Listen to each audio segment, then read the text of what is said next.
So, apologies, some of the text is sort of coming up the screen. Um, but it's good to be here with you tonight. So, just thinking about those IT professionals that have made waves. Does anyone know any prominent person in IT today, or even historically as well?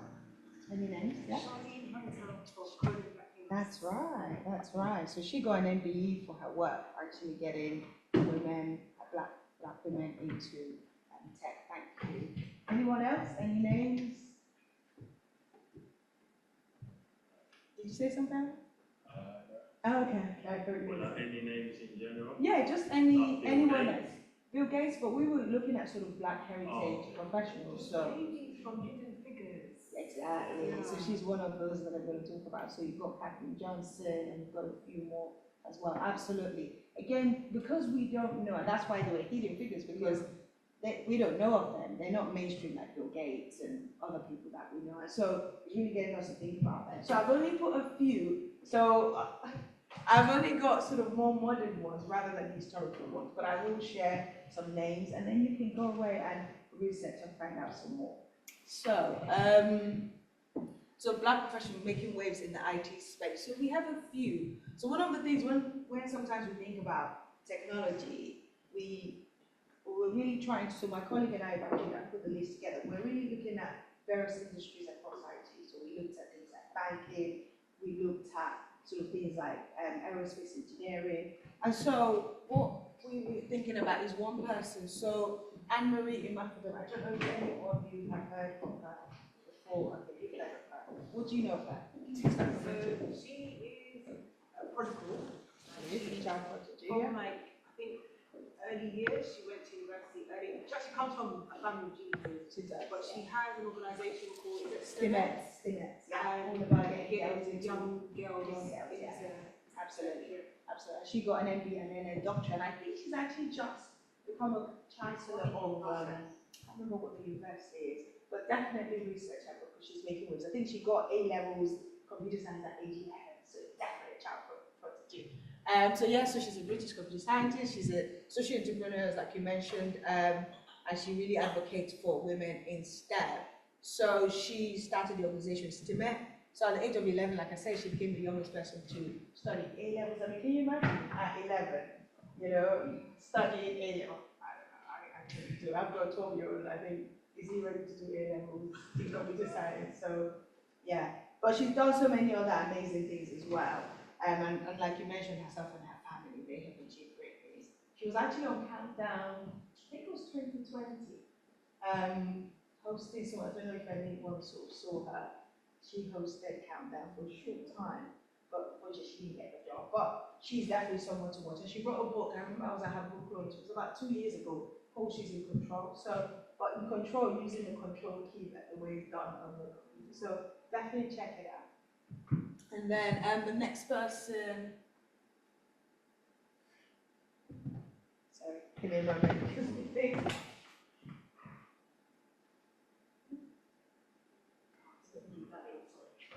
Oh, maybe that one. So I was trying to move it, but my clicker is not. That's right. Okay, Dean Forbes, has anyone heard of him? I saw him speak, was it 2 weeks ago, at the UK Black Business. Exactly, oh, so you were there. So he's just recently, actually, the Powerlist 2025 has actually just ranked him, his company, as the most influential black person in Britain. So he owns a software company, he's 45 years old, he was homeless. When he was younger, he actually played, but unfortunately due to injury, he left football and then went to sales and then worked his way up marketing. So, but as I think, like you said, 2 weeks ago, that they actually named him as the most influential person, and he's actually just knocked off the editor of his British Vogue, yes, Edward, that he just knocked him off any four, yeah. So he's just knocked off any, so he's become number one. So go and check him out because he does quite a lot of philanthropy. They raised for the African Caribbean Leukemia Trust. They raised quite a large sum of money a couple of weeks ago. So he's definitely making waves. But his company is a software company that he, I think I can't remember what the worth of it, but definitely just check him out and just research him, find out a bit more. But growing up in London, in Lewisham, and then today ranked like the most influential person. Because I wanted to include someone who's quite current and recent rather than sort of historical people that you might not know of. And then next person, I don't know if anyone has ever heard of him. Philip. Okay, you've heard of him. I don't know if I've heard of him. It's American. Yes, that's right. Yeah. That's right. Yeah. So he's a Nigerian-American computer scientist, renowned for his work in parallel computing. And so, you know, his work has actually impacted fields like oil exploration as well. And so, again, he's somebody else to really research someone, find out, because we don't hear some of these people, but they've definitely made history in the work that they've done. Okay. Has anyone ever heard of her? Afia. Okay. I actually met her, it was last year, it was Women in Tech event. So she's the Chief Financial Officer of the Bank of England, and she joined in 2019. And so, again, from a sort of banking for technology, and it was during the pandemic that she actually navigated that. And so, again, she's somebody else to research and read a bit more about, because the work that she's doing. I mean, I only met her because she was at this conference and she was a speaker, and that was where I first met her. So definitely research some of these people and read up a bit more, and then I learn more. So fortunately, it's coming up the screen as well. And then, okay, and so there were a few more, like I mentioned, in terms of looking historically at some of the names. So I'm going to share some more historic figures. You mentioned Katherine Johnson. So she was one of the women that helped to write the code that took NASA to space, the Apollo into space. But again, we don't hear attached to, hence the book and the movie called Hidden Figures was written to highlight some of those women that were very instrumental despite racism, despite the prejudice, that they were able to write software code by hand. I mean, back then you had to write it over hand to be able to write the maths, the complex maths that took them to space. And so some other figures, when we think of Black heritage, prominent heritage individuals, Granville Woods. So he was born in 1856 till 1910, and people call him the Black Edison. He was an inventor, he was an electrical engineer, but he also held numerous patents related to telecommunication and electrical systems. So someone else to research, I don't have them, unfortunately. And then Mary Jackson. So she was born in 1921, and she passed in 2005. She was actually one of the NASA women. She was NASA's first Black female engineer, and she played a crucial role in the early days of aerospace technology, and she advocates for diversity in STEM, so science, technology, engineering, and maths. And then you've got Katherine Johnson, like you mentioned. She's a mathematician, and her calculations of orbital mechanics were crucial to the success of the US and NASA, and it helped to break barriers for women and people of color in science and technology. So she was born 1918 to 2020, so she passed in 2020. And then Mark Dean, he's still alive, so he was born in 1957, and he is an engineer, but also a computer scientist as well. And he was instrumental in the development of the IBM PC, and he holds 3 of the 9 patents for it. And then you've got Kimberly Bryant, I don't know if anyone has heard of her. She is the founder of Black Girls Code in the US, and she's worked to increase the number of women of color in technology and empower young girls through coding education. And then she was born in 1967.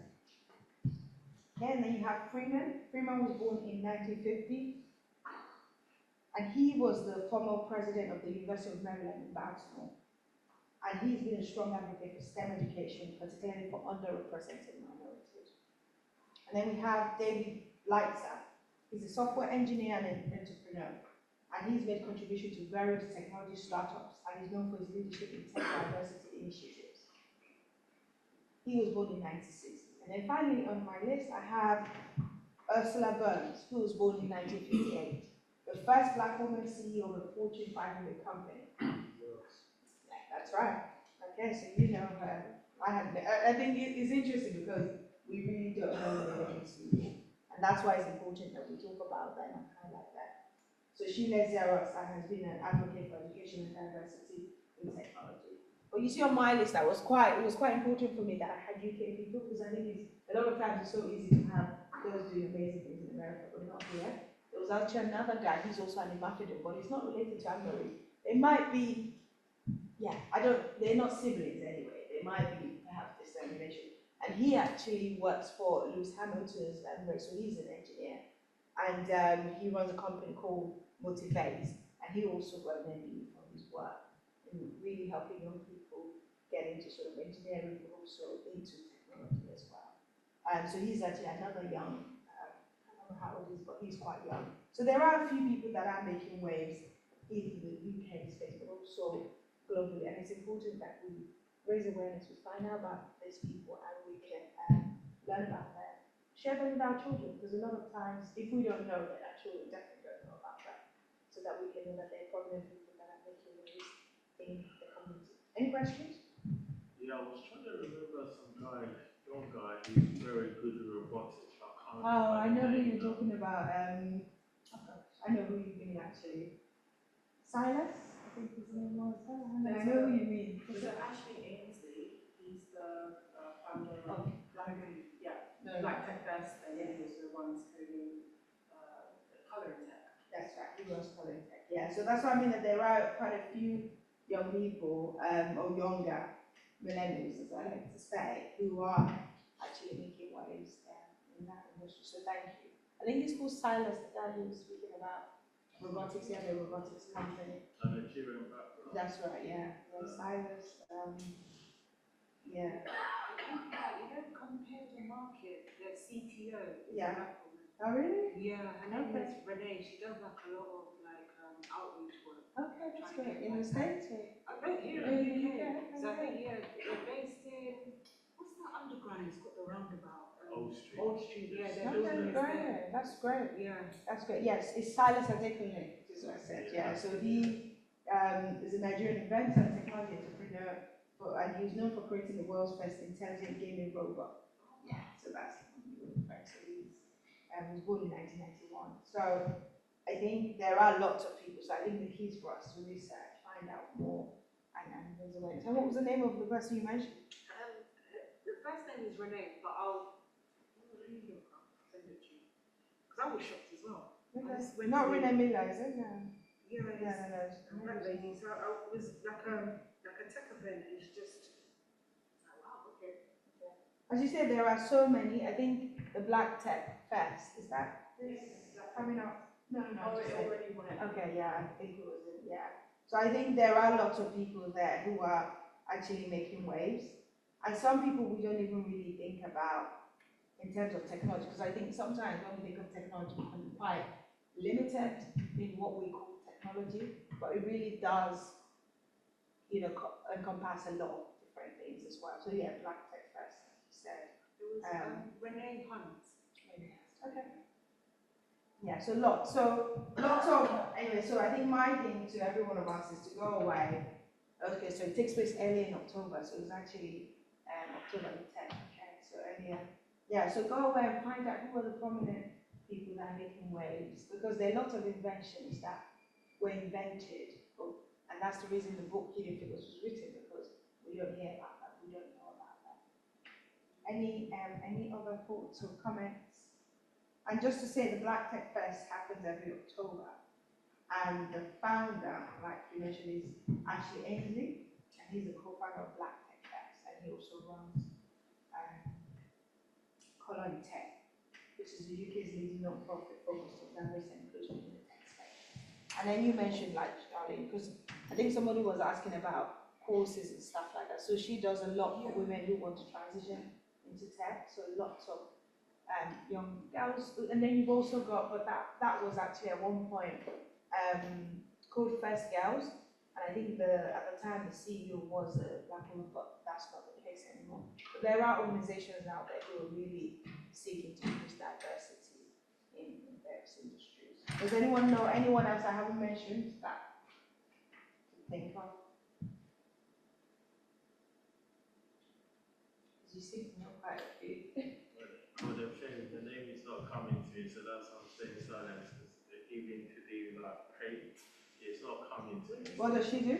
Or No, he? this is more like in the state, Okay. something in like a payment system that we have, the names are coming.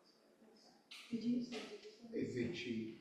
Oh, yes, he was on my list actually, you're right, Izuchi, yes, his name was on my list initially, you're absolutely right. Yeah. Um, Met him once as okay. one of the Yes, I when know. the other startup. That's right, yeah, so he's a serial tech entrepreneur, and he started off as a software developer, and he's a co-founder and CTO, and now he's a venture capital partner, so yes, you're right, he was the one actually. So he's got a multi-award-winning fintech company that is focused on financial well-being. He got an MBA for his work, and he's also the founding partner of Impact Capital Partners, which is probably good. Yeah, I didn't realize actually that he was one of them. Yeah, he's now the CEO of CFI2. Okay, okay. So which is this organization that the UK government did to look at how they could attract investments into the tech space. Yeah, Okay. so it's quite visible, quite visible. Yeah, absolutely, because he also got an MBE, I remember, I think it was last year or something, for his work in Yeah, so technology. Center for Finance, Innovation and Technology, that's the CFI2. Yeah, no, thank you for that. Anyone else that?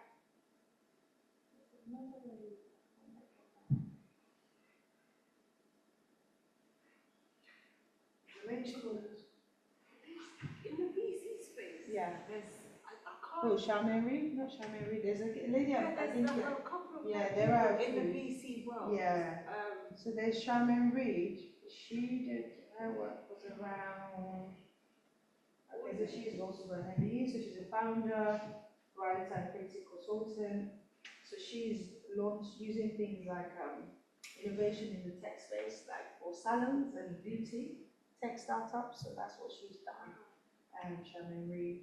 So she's another one to follow and to think about. Yeah, so she launched an innovation-led salon, a beauty tech startup, and now a media company. So that's what she does. But you're right, there is another lady in that VC space that I was thinking about. But also you also have a lady, I mean, she does it with her husband, and they run a platform called Black Ballad, and it was the first digital news for Black women, and they actually celebrated 10th anniversary in August, and I'm not going along for that. But she uses tech to build a community of Black women as well. Yeah, there's a lady that you mentioned in that business space, I can't think of her right now. But any other comment that you thought, yeah? Does it count to say Kanye West and that There's also, Does it count to say Kanye West and his other girlfriend with the black singer? I can't remember what her name is. She's very, because they started Spotify. ooh, Kanye West. Yeah, I think he was one of the girlfriend. It was actually her idea, Right, and then Mia had the money. right. And then a lot of the people like Madonna and so they all, Beyonce, they all bought shares in this so that they can distribute without middleman, without the label.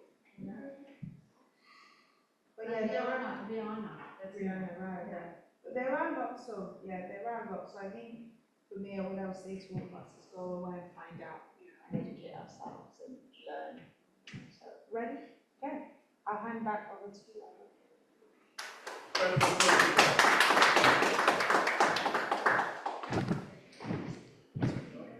Thank you very much, Chairman. Now, this is the last section. We're just going to have a quick speakers corner where I invite you guys to just speak maybe a word or two. You can stay standing as you are, or if you're feeling more motivated, you're able to talk on the stage real quick. And I'll ask you one or two questions just about Black History Month, what it means to you, and from your own personal experiences. Take it down. I don't know. I nominate this guy. Take a look at this. I'll go first. terms of what does Black History mean to me, Black History Month means to me culture. So I'm from Uganda and Rwanda heritage, but I was born here in North London. I've been back home a couple of times in the past. I haven't been back in 6 years, so hopefully this Christmas I can get back again sometime. So in terms of that, having family to support me and also enjoying like good foods over there every time I'm back home in Uganda. The music is blasting, have food on our hands. You know those family functions where you ain't going on until tomorrow. One of those ones. And in terms of Black History Month being here is defining the odds which are against you, whether that be systematically or systemic, but you try and overcome them by all means. So for me personally, I was told quite early on, I think a couple of months back when I was first starting, was there is a large divide in terms of what you could do and what you can do. But my response was, that doesn't matter, I'm doing it. So that any form of, let's say, negativity, it doesn't affect me at this rate, but it's that motivation that keeps you going, and that's my 2 cents. Anyone else want to have a go in terms of what Black History? Round of applause, please.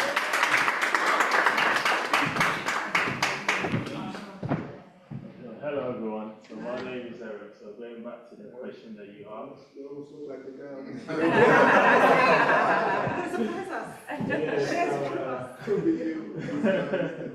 So going back to the question about what does Black history mean to me, so I'm just speaking on the fly. To me, it's like history. To me, it's like we have a history, and our history is great. But sometimes we are not aware of that history. We are not aware of the great things our ancestors, our people have actually achieved in the world, whether that be innovation. There's a lot of things our people have done in the past, even civilization. So Black history to me is a way for me to remember and know that our forefathers, our parents, they have done great things. The kings, they've done a lot of things.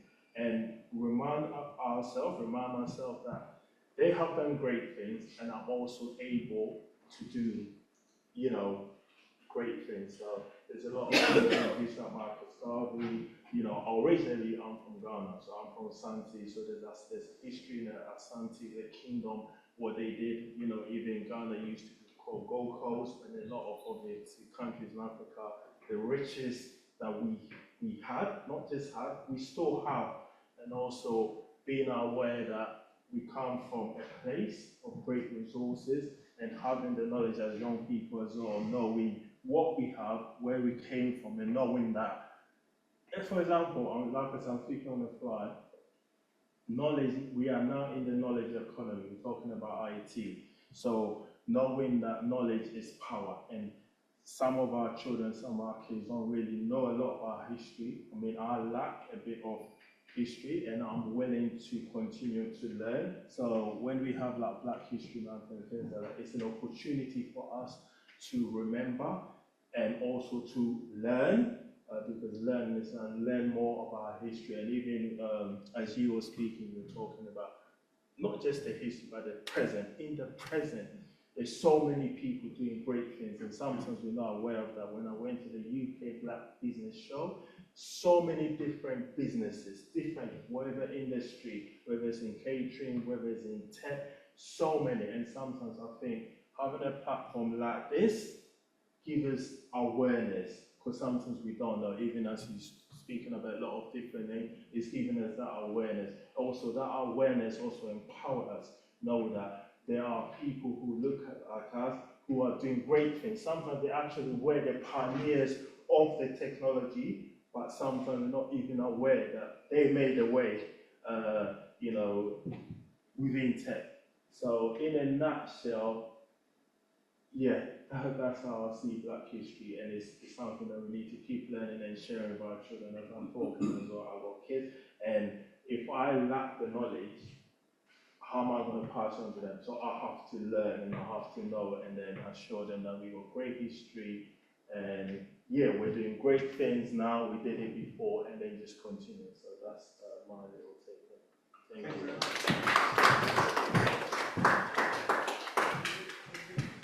Anyone else that wants to dare, give their 2 cents? Round of applause,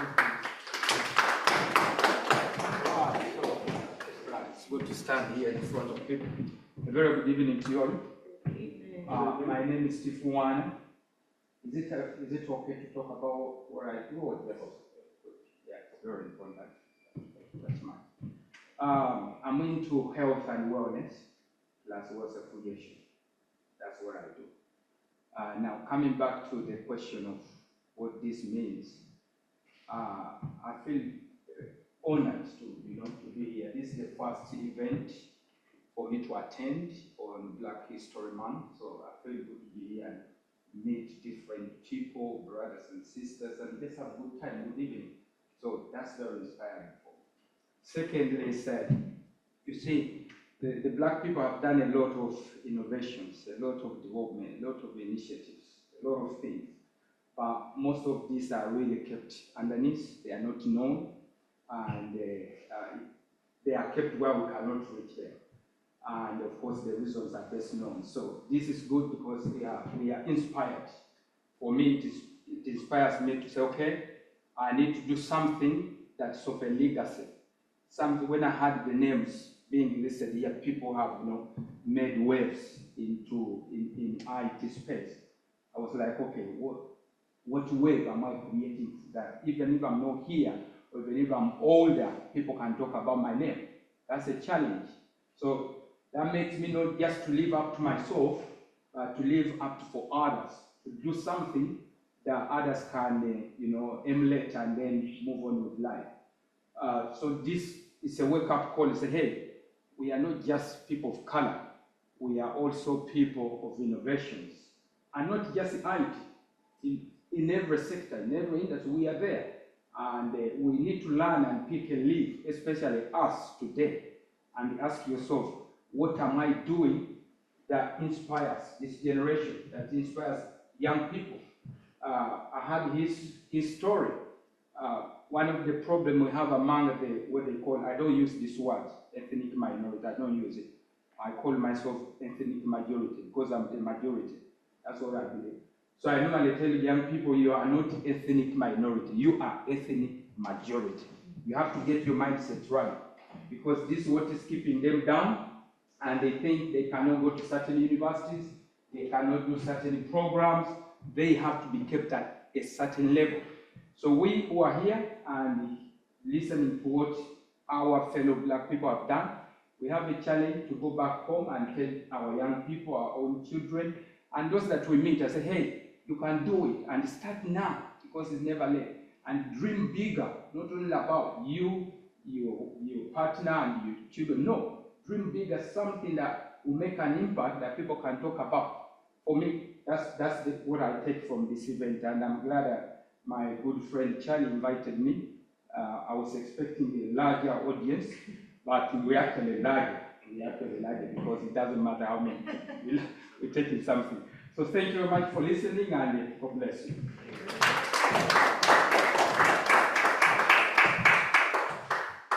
Anyone else would like to take the stage?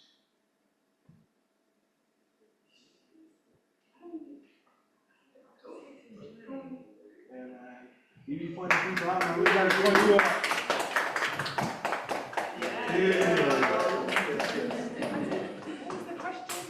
So what does Black History Month mean to you? I think, just thank you for putting on this event. I think it's been very lovely, very authentic, just a lovely space. Just looking out and seeing people look like me is amazing. So I'm like a software engineer, self-taught, such. I think like Black history, but the thing is, it's not, to the world it's Black history, but to us it's every day, isn't it? It's like we live this.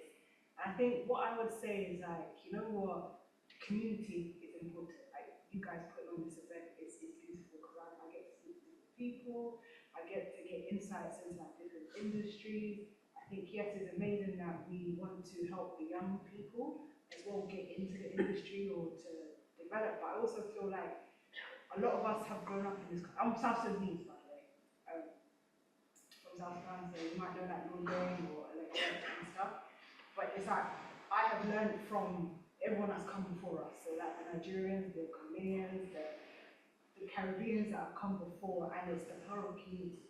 You know, my mum came here as a refugee, but because of the other black people in the estate, they were able to help her get her education. She became a nurse, and then she was able to empower me to go to like a good school and stuff. So definitely, black history is community. It's us putting our resources together to help ourselves move forward.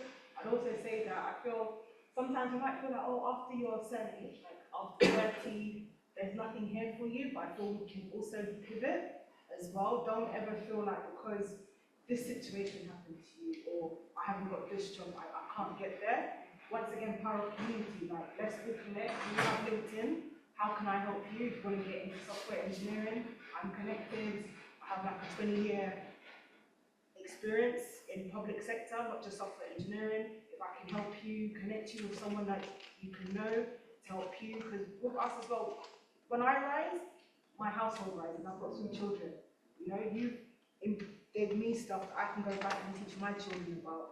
Your story I can come and tell my son. Oh, by the way, there was a boy that he's from Edmonton and now he's highly sought out for cybersecurity, you know? So I'm waffling, but just, yeah, connect with me, however I can help you guys. Yeah, I can. Chairman, would you like to add your little 2 cents into it? Round of applause, please, again, for Chairman. Okay, so I think, so Black History Month, I mean, when we look at the history of it, it was started like over 30 years ago, just a time to remember. And I know this year they titled it Reclaiming Narratives. And actually something that for me, because I don't know if anybody saw the Heinz sort of advert that came out, it was just October actually.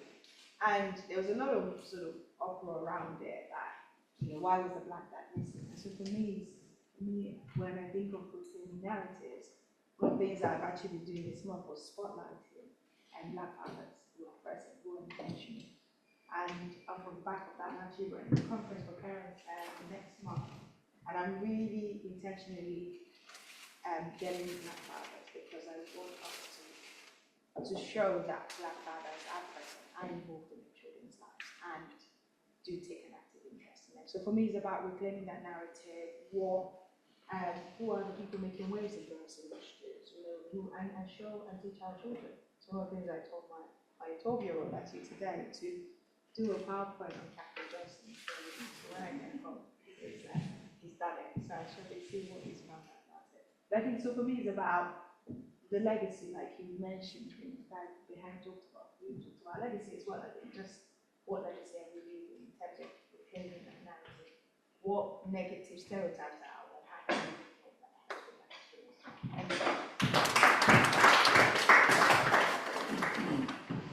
I have time for one more speaker. Round of applause.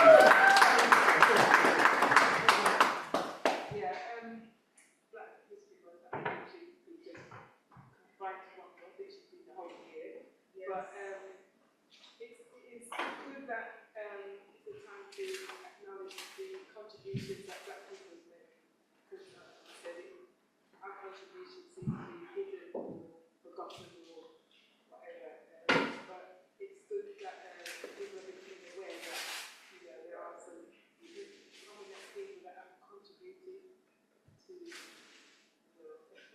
So that's good. But I think, as I said, it shouldn't be just confined to work. It should be something that's ongoing, something that's taught all the time. That our children, it's something that us, we as always have to take responsibility for teaching our children and the future generations to come.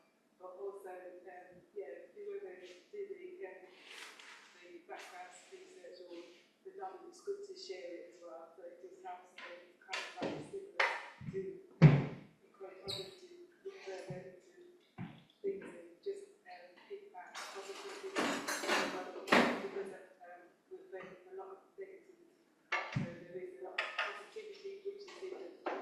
we have to survive a lot as a race, so you've got to look at that. There is some strength there. We don't, that's hidden, but we've come through a lot, and so our ancestors have so much to give them thanks for, and they've set the path for us. They make it easier for us, and they wish it to make it easier for the next generation. So forth. So yeah, I mean it's a start, but as I said, I think it should be not just confined to 1 month, it should be the whole year, and that's it.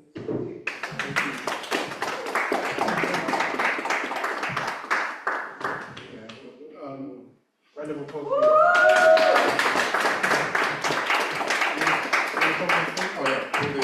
Yes, I'm not making this, but there's something recently I've been thinking about. Primarily, it's not even highly common, it's something I read. So there's a lady in the US, Barcelona, Bossait, I don't know whether you guys know, she's Ghanaian. She's one of the first CMOs of a few Fortune 500 companies. She wrote a book talking about living life urgently, and I think really that's really what I've been trying to emphasize now over the last few years, and even much more, that we have an opportunity to live intentionally and be very urgent in terms of what we're doing. Because there's so much power in us as a people, as a nation, you know, and so many great things have been done. And we have an opportunity to inspire each other. This is the first I've come, and I thank you, Charlie, for really inviting me for this. I've never really looked at Black history. I watch it, but not something which I've participated in. But I think now I feel a lot more inspired in terms of knowing that, okay, good, that there are great people I can look into, that some I know, some I don't. But even for us as well, what's the legacy that we are building for ourselves and for our children? Because we have to change that narrative. We're great people, and we have to act and live like that. So thank you very much. Thank you for all of your testimonies. It really does mean a lot to us at Resource and Grace. We are out of time, but that doesn't mean like this is actually we've got food and drinks over ready for you. Yeah, just to briefly sum up all up, Black History Month, it should be every day of the year, and it should really be on the forefront in terms of British education, and that Resource and Grace will really try and push towards that. Hopefully nationwide, but hopefully starting off in London first, and then we will go from there. So in terms of Recess as a whole, it is a very big organisation where we do have specialist groups such as ourselves, specifically looking at diversity within IT, up to ICT, ethics, and more. We are membership, so I pay about £30 in that college for 4 years as a student member. But that varies across whether you're a working member up to your fellowship where you have expertise and you're able to provide some form of status. So we really do encourage you for all of you to join us. We are one big happy family at Recess and Grace, where we do encourage and support all of our members to push for that drive. Anything else I should mention? I think you pretty much covered. Thank you very much. Enjoy your food and drinks, and hopefully stay out.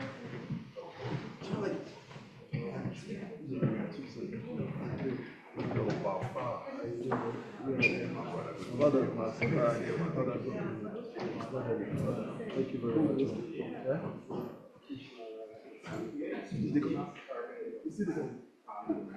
Take a picture of me.